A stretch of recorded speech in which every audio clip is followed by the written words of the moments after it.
ইদানিং একটা বিষয় প্রচুর পরিমাণে লক্ষ্য করতেছি, সেটা হচ্ছে যে চোখ বন্ধ করলেই শুক্রবার, চোখ বন্ধ করলেই চোখ খুললেই বৃহস্পতিবার শুক্রবার চলে আসতেছে।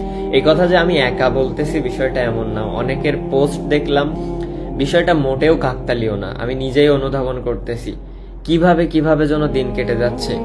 এই এখনো মনে আছে গত শুক্রবারে কখন নামাজে গেছিলাম, কি করতেছিলাম, দেখতে দেখতে কালকের দিন পর আবার শুক্রবার। তো মানে এই পরিমাণে যে সময় চলে যাচ্ছে আমাদের হাত থেকে দ্রুত, দিন শেষে একটা জিনিস মনে হয় যে আসলে নিজের জন্য বা আখিরাতের জন্য তেমন কিছু হয়তো বা আমরা করতেই পারলাম না।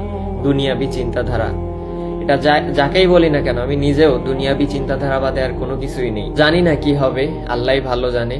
আর অনেকেই বলতেছে এটা শেষ জামানার, বা এটা হচ্ছে যে শেষ জামানার আলামত আর কি, মানে কিয়ামতের আলামত, যে খুব তাড়াতাড়ি শুক্রবার আসবে, শুক্রবার চলে যাবে, দিন পার হবে। আসলেই হচ্ছে।